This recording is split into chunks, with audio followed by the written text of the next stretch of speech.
Hey YouTube, guys, I'm going to make this video to clarify some things with leather care.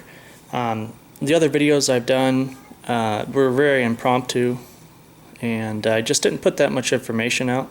So I'm going to try to cram a lot of information into this video to let you know the things and steps you can take to preserve your leather.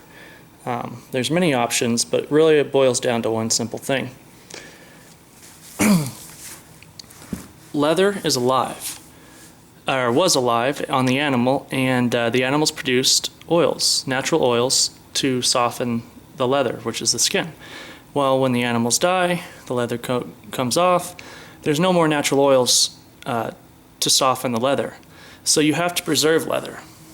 And the key to that is 100% pure Neatsfoot oil. That is basically, it's just an oil. It's almost the consistency of a motor oil. It's thinner, but it's not a motor oil. Don't get me wrong. You need to use 100% pure Neatsfoot oil, and Phoebe's makes an excellent brand, or makes an excellent product. So I would very highly recommend Phoebe's. Now this Neatsfoot oil replaces the oils in the leather products that you're taking care of, and if you keep that up, just that and that alone will preserve your leather forever, or at least it will outlive you and maybe your children.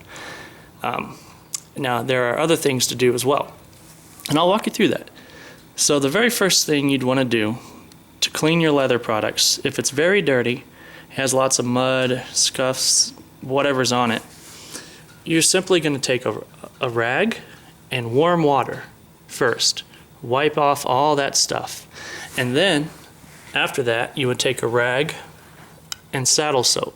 Again, Phoebe's makes a good brand of saddle soap, and this right here will take all of the harsh stuff that you have off of your leather, as far as, you know, dirt, mud, horse poop, or whatever it is. You would clean it with this, and this is a very good product. It puts some natural oils and things like that into the leather as well. So it cleans it, and it also helps preserve it. This would be the very first thing, but you don't have to do saddle soap. If it's not very dirty, you don't even have to do that step. You could just simply take a rag and some warm water. That's if it's very dirty. So that's the first step. You would do one of those two things or both of those things, the first thing. And after that, you would put the leather down, let it dry, usually several hours, maybe overnight. And then the next step is this. You would put Phoebe's 100% pure Neatsfoot oil. And I've applied it with a rag, and that works okay. But the best thing you can do is take wool. These are scraps of wool. And you can buy these online. I think I got mine from the Tandy Leather Factory. And this is just a scrap of wool. You can cut them down to size. This is a really small piece right here.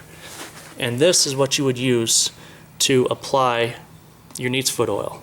You would dab it on Neatsfoot oil, turn it upside down, dab it once or twice, get it nice and oily, and then after that you would take it to your leather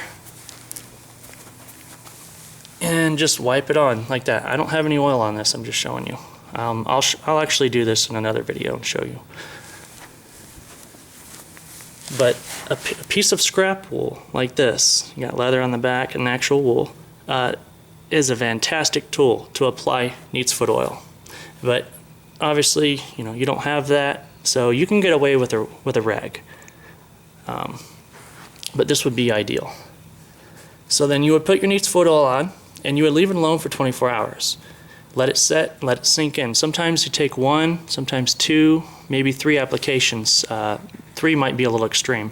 Usually 1 to 2 applications, depending on how much it soaks in. You can tell. The first application generally will soak into the leather and disappear very quick. If that's the case, then you'll want to apply a second coat after you're done with the first coat. The second coat usually won't soak in quite so much, and then you let it sit for 24 hours. If there's any excess oil after 24 hours, take a dry rag, wipe it off, and get rid of it. Don't just let it keep sitting there. Okay, so then after you do this, on all of your leather goods, when you want to preserve it, this is the key. Now, other things you can do. This is called Obenhoff's Heavy Duty LP Leather Preserver. This is a wax-based preserver. And you can use this, but trust me, there's a movement out there with the Obenhoff's LP. It's a good product, but you'd only want to use it on certain things, and it does not replace this. This is the key, remember, to preserving oil, or preserving leather, the Neatsfoot oil. Then you could finish it off with Obenhoff's Heavy Duty LP Leather Preserver if you want. That would give it a good, that would soften the leather a lot, and also it's very waxy. It's mostly wax. That would give it a good water repellency, and so when you're out in the rain, it would help repel the water from soaking into your leather. It would actually, just bead off. So that's good to use. You can use Phoebe's Golden Mink Oil. That's good to use. That's a preserver as well. But again, that does not replace Neatsfoot oil. You would use it after.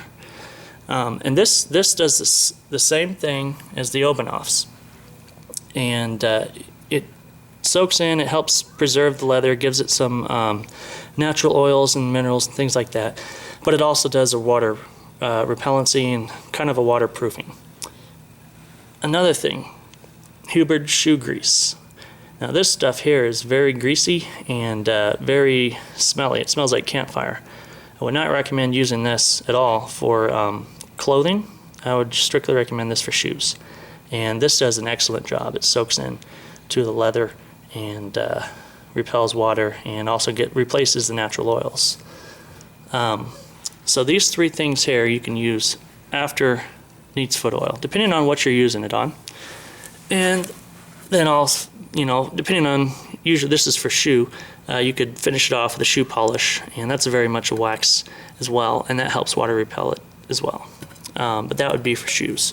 Here's a pair of boots I've had. I've had these for many, many years, and I used Neatsfoot oil on them and Mink Oil on them in the beginning. And now I'm skipping those steps, and I'm just using Obenhoff's for my boots now, because this does a great job. If I ever feel like these dry out, then I would hit them up with some Neatsfoot oil and then put some Obenhoff's on them. But those are a pair of boots I've had for years. They're dirty, but they're so soft, and they will outlast. These soles will wear off on them before the leather ever wears out. Here's some leather coats. This is the most popular type of civilian or clothing jacket here. It's like a sheepskin or a lambskin and leather, and it's very rich in oil by itself. You don't really need to put Neatsfoot oil or Mink Oil on something like this ever, because it's so oily on its own. But in extreme conditions, then I would use maybe some Mink Oil, maybe a little bit of Neatsfoot oil, very sparingly on this. But when you come over to here, more heavier coats. This is a wool, and I believe this is a sheepskin. And this is a very dry, not an oily coat. So you do want to, on these bomber jackets, more heavy-duty winter-style jackets, leather jackets, you would use Neatsfoot oil, Mink Oil, things like that to preserve them. Now let me show you an example here. These belts are made of bridle leather, and before I made a mistake. I used Obenhoff's Heavy Duty LP on this stuff. This is bridle leather, and it's supposed to be very stiff. Bridle leather is supposed to be very stiff, and these are belts. I use these for Civil War reenacting. As you can tell right now, it just flips over on itself like that. I didn't want them to be soft. I wanted them to stay stiff, but I wanted to replace the oils in them. So I had been using Neatsfoot oil on these in the past, and it's always done a great job. It put the oils in them, and it also didn't break down the grain of the leather, and it still stayed stiff. I didn't know Obenhoff's Heavy Duty LP would break down the leather of the grain, and it did. It broke down the leather of the grain, and it became just incredibly soft, which in this case, I don't want it to be soft. So keep that in mind.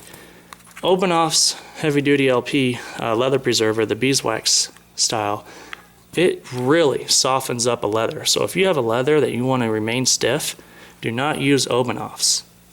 You would use just your Pure Neatsfoot Oil, and it will not break down the grain of the leather if you use the Neatsfoot Oil, and it will remain stiff, and it will still put the oils, the natural oils, into the leather and preserve it. So keep that in mind. That's I learned that the hard way, but hopefully you guys can take that and apply it to your leather care products. Your toothbrush is good to use with these, with the Mink Oils, the Hubert's shoe grease, or the Obanoff's, and you would dip that in there, get it into the cracks of your leather, usually where the stitches and corners are and things like that, as well as your boots. You can get into the cracks there. So those are some simple basic uses on how to preserve leather. I'll make some more videos. I'm going to make a video on using the Neatsfoot Oil and also this wool, just a scrap piece of wool, and we'll apply it to this coat right here, and after that then I will apply the Mink Oil. I know I said I'd make a video on doing the Mink Oil a long time ago and I didn't, so I will get to that after I hit that puppy up right there with some Neatsfoot Oil. That jacket's starting to break in. I applied 2 coats of Neatsfoot Oil on it several nights ago, so I'm going to hit it up one more time and then hit it with the Mink Oil, and this guy's starting to soften up and break in. But that's it for now. If you stay with Phoebe's for all saddle soap, Neatsfoot Oil, and Mink Oil, you can't go wrong. Also, Obanoff's Heavy Duty LP, use that sparingly depending on what you want to use it on. It's good for boots because you want your boots to be soft, but for bridle leather and horse leather, if you want it to remain stiff, don't use Obanoff's. Stick with your Neatsfoot Oil and possibly Mink Oil. Alright, thanks guys, bye.